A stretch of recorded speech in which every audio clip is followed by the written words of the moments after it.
नमस्ते। चलिए एक छोटी सी दिमागी कसरत से शुरू करते हैं। तैयार हैं? देखते हैं कि चीजों पर कितना गौर करते हैं हम सब। स्क्रीन पर जो आ रहा है उसे जरा ध्यान से सुनिएगा।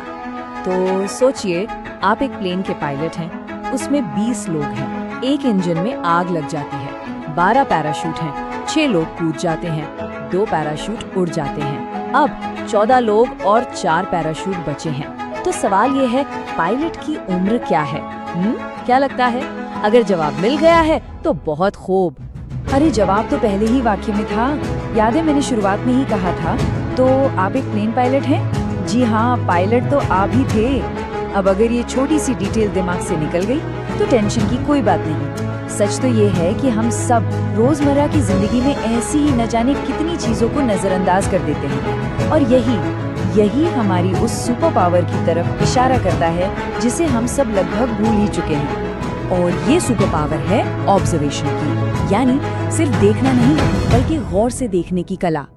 ये वही शक्ति है जो एक जासूस को वो सुराग दिखा देती है जिसे सब छोड़ देते हैं, या एक कामयाब बिजनेसमैन को मार्केट में वो मौका दिखा देती है जो किसी और को नजर ही नहीं आता।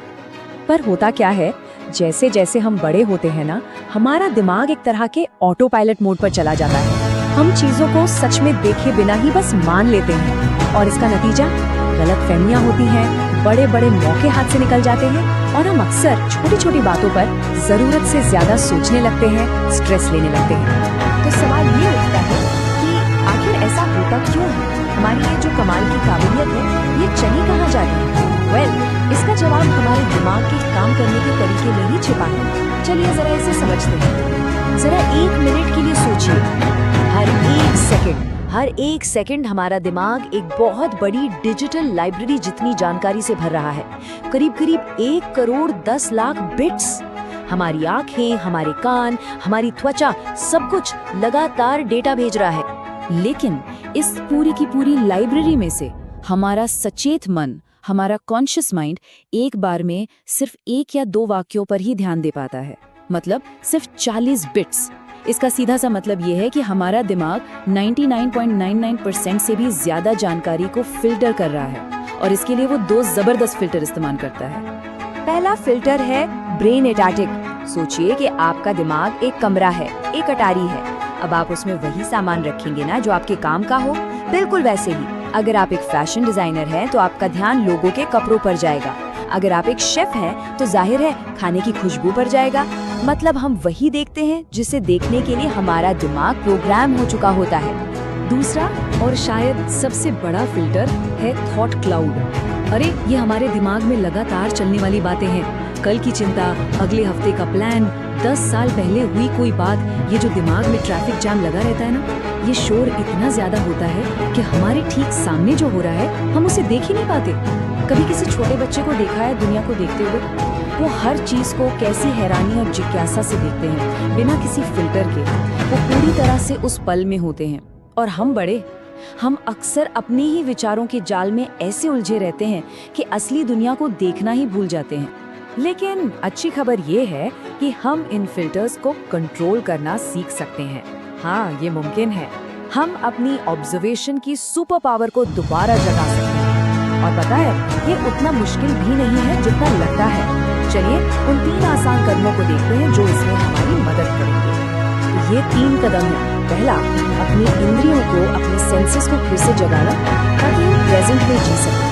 दूसरा, जानबूझकर अपना ध्यान, अपना फोकस तय करना ताकि हम जरूरी चीजों को देख पाए। और तीसरा, अपने मन के शोर को शांत करना ताकि हम साफ साफ सोच सकें। तो पहला कदम है अपनी सभी इंद्रियों को फिर से एक्टिवेट करना। इसके लिए कमाल की टेक्निक है 5 4 3 2 1 मेथड। आप अभी जहाँ भी हैं वहीं रुककर 5 ऐसी चीजें देखिए जो आपको नजर आ रही हैं। फिर 4 ऐसी चीजें महसूस कीजिए जो आपके शरीर को छू रही हैं। इसके बाद 3 अलग अलग आवाजें सुनने की कोशिश कीजिए, 2 अलग अलग गंध पहचानने की कोशिश कीजिए, और आखिर में 1 स्वाद पर ध्यान दीजिए, भले वो आपके मुंह में पानी का ही क्यों ना हो। ये छोटी सी एक्सरसाइज आपको तुरंत इसी पल में वापस ले आती है। दूसरा कदम है अपने ब्रेन एटिक को जानबूझकर तैयार करना। मतलब अपने दिमाग को एक मिशन देना। जैसे मान लीजिए आप किसी मीटिंग में जा रहे हैं, तो जाने से पहले खुद से कहें, आज मैं सिर्फ उन बातों पर ध्यान दूंगा जिनसे सब लोग सहमत हो रहे हैं। ऐसा करके आप क्या कर रहे हैं? आप अपने दिमाग को फालतू के शोर को फिल्टर करने और सिर्फ कीमती जानकारी ढूंढने का निर्देश दे रहे हैं। और तीसरा कदम, वो जो थॉट क्लाउड है ना, मन का शोर, उसे शांत करना। इसके लिए एक बहुत ही पावरफुल टेक्निक है, बॉक्स ब्रीदिंग। ये बहुत आसान है, चलिए साथ में करते हैं। आराम से बैठ जाइए। अब 4 सेकंड तक धीरे धीरे नाक से सांस अंदर लीजिए। 1 2 3 4। अब अपनी सांस को 4 सेकंड के लिए अंदर ही रोक कर रखिए। 1 2 3 4। बहुत बढ़िया। अब 4 सेकंड तक धीरे धीरे मुंह से सारी सांस बाहर निकालिए। 1 2 3 4। और आखिर में सांस बाहर ही 4 सेकंड के लिए रुकिए। 1 2 3 4। बस इतना ही। इस साइकिल को सिर्फ 3 बार दोहराने से ही आपका दिमाग एकदम शांत हो सकता है और आपका पूरा ध्यान इसी पल में वापस आ सकता है। तो जब ये तीनों स्किल्स मिल जाती हैं, अपनी इंद्रियों को जगाना, अपने दिमाग को फोकस करना और अपने मन को शांत करना, तो क्या होता है पता है? आपकी हकीकत ही बदल जाती है। चलिए एक असली कहानी से समझते हैं कि ये असल जिंदगी में कैसा दिखता है। ये कहानी है सफीन हसन, जो सिर्फ 22 साल की उम्र में भारत के सबसे यंग IPS अधिकारियों में से एक बनी। अब उनका सीक्रेट क्या था? उन्होंने सिर्फ किताबें नहीं पढ़ी, उन्होंने 4 साल UPSC टॉपर्स के इंटरव्यूज, उनकी स्ट्रैटेजी और हाँ, उनकी गलतियों का बहुत गहराई से अवलोकन किया। उन्होंने कामयाबी और नाकामयाबी के पैटर्न्स को समझा और ये ऑब्जर्वेशन इतना पावरफुल था कि जब वो अपने फाइनल इंटरव्यू से ठीक पहले 1 महीने तक अस्पताल में थे, कोई तैयारी नहीं कर पाए, तब भी उन्होंने इंटरव्यू में भारत में दूसरा सबसे ज्यादा स्कोर हासिल किया। ये है ऑब्जर्वेशन की असली ताकत। सफीन की कहानी हमें बताती है कि हम अक्सर कामयाबी को कितना गलत समझते हैं। हमें किसी की टेबल कुर्सी पर की गई 1 साल की मेहनत तो दिखती है, पर उस मेहनत को मुमकिन बनाने वाली सालों की मानसिक तैयारी और वो गहरा ऑब्जर्वेशन, वो हमें नहीं दिखता। तो आखिर में बात बस इतनी सी है, दुनिया नहीं बदलती, पर हमारा उसे देखने का नजरिया बदल सकता है। जब हम अपने ऑब्जर्वेशन के स्किल को तराशते हैं ना, तो हम सच में अपनी हकीकत को बदलने की ताकत हासिल कर लेते हैं। हम वो समाधान, वो मौके और वो कनेक्शन देखने लगते हैं जो हमेशा से वहीं थे, बस हमारे दिमाग के फिल्टर्स के पीछे छिपे हुए थे। तो ये स्किल सिर्फ बेहतर सोचने के बारे में नहीं है, ये एक ज्यादा भरपूर, ज्यादा जागरूक जिंदगी जीने के बारे में है। तो हम आपको इस आखिरी सवाल के साथ छोड़ते हैं। अब जब आपके पास अपनी दुनिया के छिपे हुए दरवाजों को खोलने की चाबी है, तो आप सबसे पहले